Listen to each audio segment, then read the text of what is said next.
Bonjour les amis, nouvelle vidéo aujourd'hui pour retrouver l'historienne et l'excellente historienne Marion Sillaud pour faire un petit point sur ceux qui dirigent réellement, bien sûr, non seulement la politique de la France, mais les politiques en général et principalement en Occident. Mais juste avant de l'écouter, comme d'habitude, n'oubliez pas de vous abonner, le pouce, le commentaire, le partage, le boost de la vidéo. On l'écoute et on en parle juste après. Cet institut Rockefeller a pénétré la médecine, l'université, les médias. Et alors, ce que raconte Judith Reisman, c'est un épisode absolument terrifiant. Il est avéré, parce que ça a été véritablement vérifié, contre-vérifié, il y a eu témoignages, enquêtes, etc., que des hôpitaux américains ont fait des expériences absolument terrifiantes, de pénétration du cerveau, enfin des expériences pseudo-scientifiques qui font de la science la main droite du diable, c'est-à-dire pour la science, on peut vous ouvrir le cerveau, vous torturer, et parmi toutes les victimes de cette abomination, il y a eu énormément d'enfants. Et ce qui a vraisemblablement mené Judith à cette découverte, c'est que elle s'intéressait de très près aux enfants qui avaient servi aux expériences de Alfred Kinsey, le père de la révolution sexuelle, et elle a effectivement découvert que Kinsey avait eu accès aux enfants de ces hôpitaux qui étaient sous la houlette de l'Institut Rockefeller. C'est absolument abominable. Ce sont des crimes d'une ampleur, c'est absolument monstrueux. Alors, quand je disais tout à l'heure, je disais, il y a un eugénisme, il y a deux types d'eugénisme, il y a l'eugénisme positif et l'eugénisme négatif. L'eugénisme positif, c'est créer une race de seigneurs, créer une race supérieure, alors par des expériences de ceci, de cela, et l'eugénisme négatif, c'est se débarrasser des inutiles. Et se débarrasser des inutiles dans le plan tel qu'il a été découvert, et il a été notamment, la mèche a été vendue en 1969 par un médecin du planning familial qui un jour a rassemblé à la fois ses étudiants, ses confrères et c'est tout le personnel de l'hôpital dans lequel il travaillait. Il leur a dit, il y a un plan qui est en train de se dérouler, je peux vous en parler maintenant parce que plus rien ne pourra nous arrêter, mais je vous demande de ne pas prendre de notes parce que sinon il m'arriverait des bricoles. Voilà ce qui se prépare. Et il a expliqué que on s'apprêtait à réduire drastiquement la population mondiale. Ça, c'est l'eugénisme négatif, c'est-à-dire l'élimination des plus faibles. Et le programme est absolument abominable, c'est-à-dire que tel que ce médecin l'avait annoncé en 1969. Alors, ça a été révélé dans le monde en 1989, 20 ans plus tard, par un ancien qui avait pris des notes dans sa tête. Quand il était revenu chez lui, il avait mis au propre ce qu'il avait découvert. Et le monde dans lequel nous vivons est l'illustration de l'avancée de ce plan. C'est absolument terrible.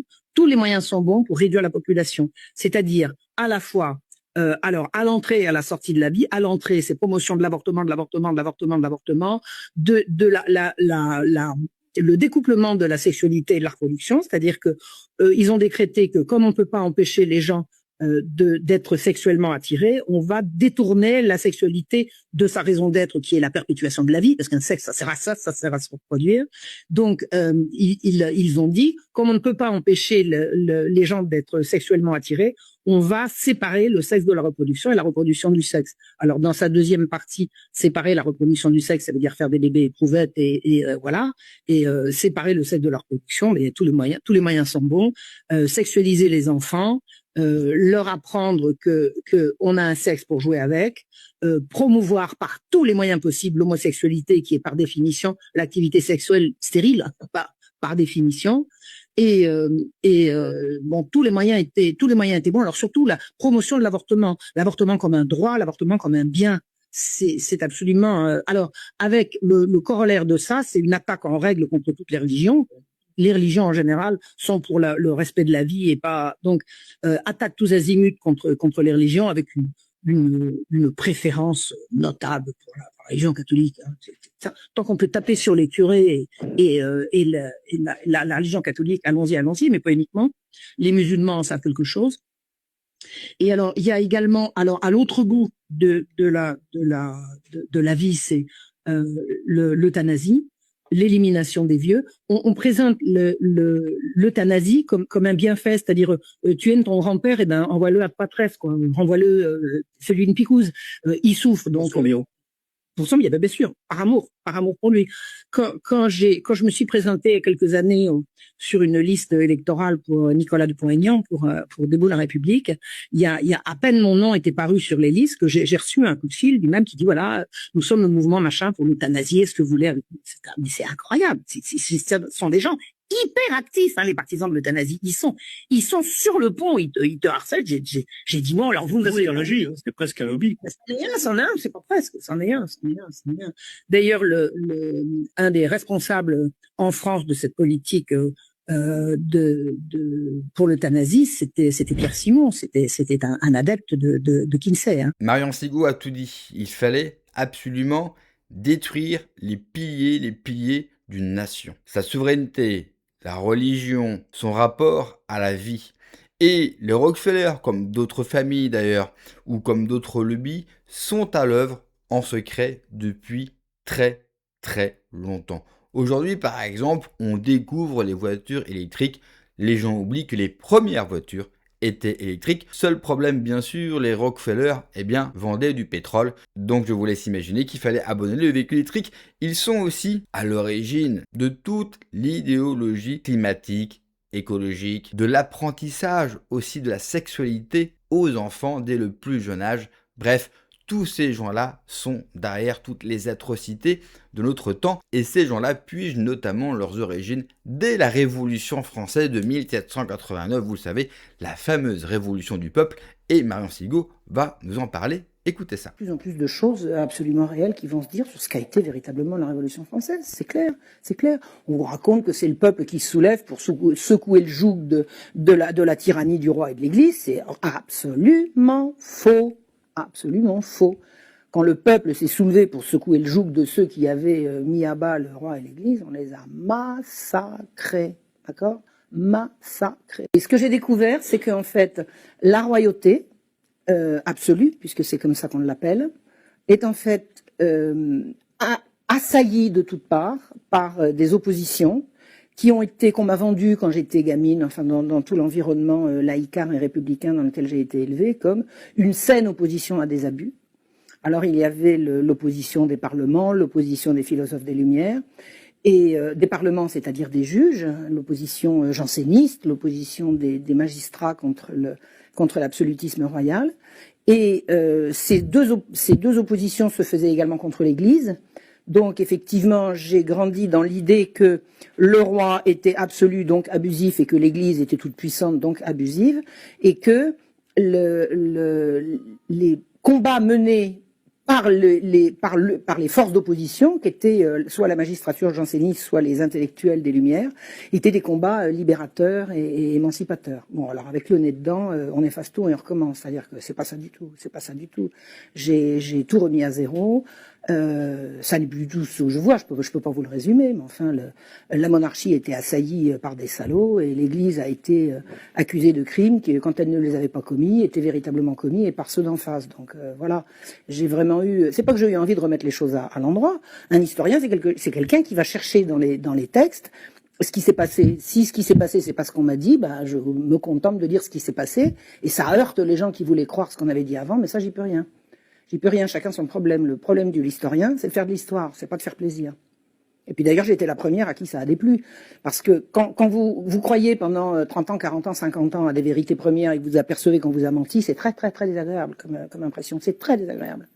Alors de deux choses l'une, soit on dit, bon, je veux pas le savoir, c'est des cons et on passe à autre chose, soit on se dit, il y a un chien enterré là, comme on dit, il y a quelque chose à chercher, et moi c'est mon genre, à chercher, à fouiller... Et ensuite, à essayer de comprendre pourquoi, quand vous amenez des vérités, c'est pas inédite, Les historiens savent ce que je dis, hein. Les historiens savent ce que je dis. Mais les historiens, ils n'atteignent pas, pour autant que je sache, le grand public, celui qui n'est pas historien. Donc vous avez à l'université des historiens qui savent un tas de choses et vous avez un public qui pense exactement le contraire et il n'y a pas de pont entre les deux. Pourquoi? Peut-être parce que des gens comme moi ne sont pas rentrés dans ce système-là avant, je ne sais pas. On nous ment tout le temps. Et l'histoire est un des moyens de démonter le mensonge. C'est à ça que je me consacre. Ça n'a pas été simple, hein. À l'université, on m'a fichu des choses trappes, hein. Ça n'a pas été simple du tout. Mais quand on veut ce qu'on veut, en général, on y arrive. Et puis j'avais suffisamment de bouteilles pour voir arriver les coups et pouvoir les parer. prenant sur moi, hein, on m'a fait rater 1 an quand même. Hein. J'aurais dû avoir le DEA en 1 an, je l'ai eu en 2. Belle chose trappe, enfin on en reviendra. On en reparlera un autre jour si vous voulez. Donc ce que je veux dire, c'est que l'historien, il est là pour restituer ce qui s'est passé. Et ce qui s'est passé, ça dérange immanquablement tous les gens à qui on a fait croire. Imaginez une grande partie des Français, eh bien, réaliser qu'on leur a toujours menti sur cette fameuse République. Le problème, il faut être honnête, la grande partie, encore une majorité de Français, sont très fiers, vraiment, de la République et de leur modèle politique. Ils sont incapables de se rendre compte par eux-mêmes que plus nous sommes dans cette République, eh bien, plus la France sombre, que la France n'a jamais aussi peu rayonné que sous l'ère de la République. Alors certains vont me dire, tu oublies bien sûr le général de Gaulle. Le général de Gaulle, c'est un accident et une parenthèse dans l'histoire républicaine en France. C'est un accident. Et en plus de ça, beaucoup de gens oublient que c'est un coup d'État. De Gaulle va forcer la main, va provoquer bien sûr ce coup d'État et va forcer la 4ème République à l'appeler en urgence. Il va refonder la République en créant la 5e. La 5e, c'est un costume sur mesure pour le général de Gaulle. Malheureusement, dans son égoïsme, et cela fait partie bien sûr des défauts du personnage, il n'a pas nommé de successeur.